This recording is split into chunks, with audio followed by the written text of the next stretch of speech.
안녕하세요. 스테파의 물리치료사 백규빈입니다. 이번 영상을 시작으로 골관절염이 무엇인지, 그리고 어떻게 관리를 해야 되는지에 대해서 알아보도록 하겠습니다. 예전에는 흔히 퇴행성 관절염이라는 말을 많이 썼지만 지금은 전 세계적으로 골관절염이라는 용어를 많이 사용합니다. 이건 단순히 이름의 차이가 아니고 질병의 개념이 달라졌기 때문인데요. 퇴행성이란 말은 늙어서, 닳아서 생긴 병이라는 인식을 많이 주지만 사실 골관절염은 노화만의 결과가 아니고 유전적 요인, 비만, 관절의 과사용, 염증 등 복합적인 원인에 의해서 발생을 합니다. 그래서 최근에 국제학회나 가이드라인에서는 퇴행성 관절염이라는 용어 대신 골관절염이라는 용어를 표준으로 사용하고 있습니다. 골관절염이 여러 요인들에 의해서 발생한다고 하지만 퇴행이란 무시할 수 없는 요인 중 하나입니다. 그렇다면 퇴행은 무엇일까요? 퇴행은 우리 몸의 자연스러운 변화 과정 중 하나입니다. 그리고 관절에 변화가 생긴다고 해서 모두 통증을 느끼는 것도 아니고요.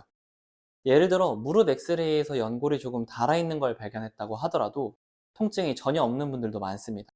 정리하자면 퇴행성 변화란 정상적인 노화 과정 중 하나이고, 골관절염은 관절의 변화가 온 일부의 사람 중에 통증과 기능 저하가 생긴 병적 상태를 말합니다. 즉, 모든 퇴행이 질병이 아니란 걸 의미한다고 볼 수 있습니다. 이 부분은 저에게 아주 중요한데요.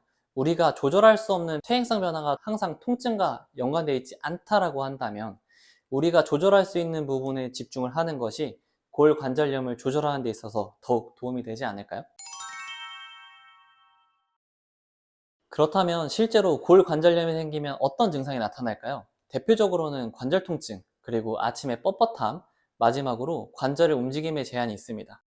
무릎의 굽힘과 편 모두 제한이 나타나지만 우리가 통증 조절을 위해서는 무릎의 펴이 중요도가 더 높다고 합니다. 그렇다면 어떤 분들이 골관절염에 더 취약할까요? 대표적인 위험 요인으로는 나이가 있습니다.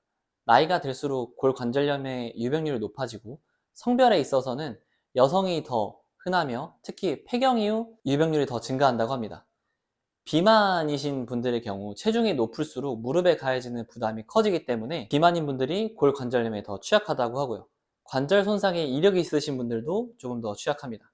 과거에 무릎을 다쳤다거나 수술한 이력이 있으신 분들의 경우 손상 부위에 퇴행성 변화가 더 빨리 오기 때문에 손상 이력이 없으신 분들에 비해서 골관절염에 더 취약하다고 합니다. 마지막으로는 근력 약화가 있는데요. 특히 대퇴사두근, 우리가 허벅지 앞쪽 근육이라고 부르는 이 근육들이 약해진다면 무릎이 버틸 수 있는 부하량이 줄어들게 되고, 그 결과 조금만 일을 하거나 조금만 걸어도 무릎에 통증이 발생하고 이 때문에 골관절염이 발생할 수도 있습니다. 이 위험 요인들 중 우리가 조절할 수 있는 부분은 어떤 부분이 있을까요? 나이를 한 살에 더 적게 먹을 수 있을까요? 또는 성별을 바꿀 수 있을까요?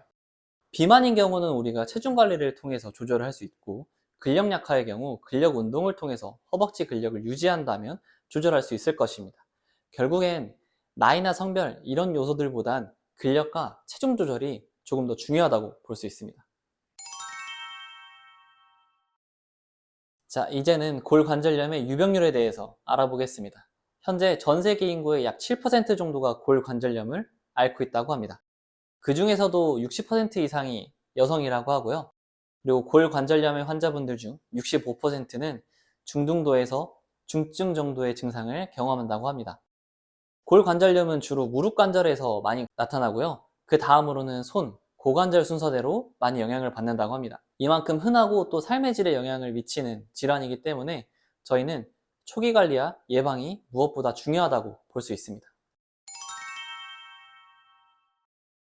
골관절염은 사람마다 증상의 정도가 다릅니다. 어떤 분들은 가끔 아플 뿐 일상생활에는 큰 지장이 없는 경증 형태로 겪으시는 분들이 있고, 어떤 분들은 통증이 심해서 걷기도 힘든 정도의 중증 형태로 겪기도 합니다. 또한 증상이 좋아졌다 다시 악화되는 파도치는 경과를 보이기도 하고요. 그래서 골관절염에 대한 꾸준한 관리가 필요하다고 볼 수 있습니다. 마지막으로 골관절염의 치료법에 대해서 알아보도록 하겠습니다. 세계적인 권위기관들 올시, ACR, 유라, 나이스, 호주 가이드라인 등에서 모두 공통적으로 강조하는 치료 원칙이 있습니다. 1차 치료로 세 가지 요소를 많이 강조를 하는데요.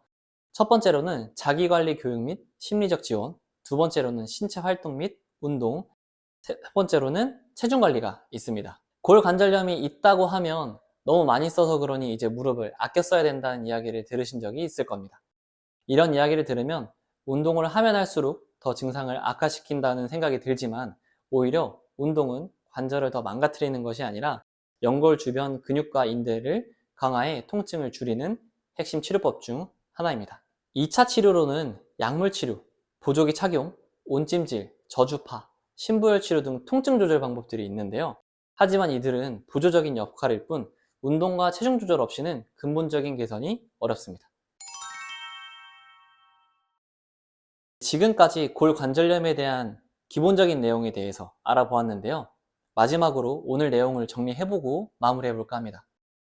첫 번째로는 퇴행성 관절염보다 골관절염이 더 정확한 용어입니다.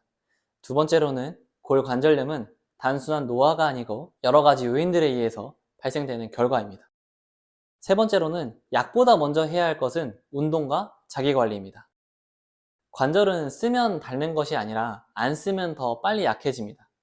꾸준한 관리와 올바른 운동 방법으로 충분히 통증을 줄이고 활기찬 일상을 다시 되찾을 수 있으십니다.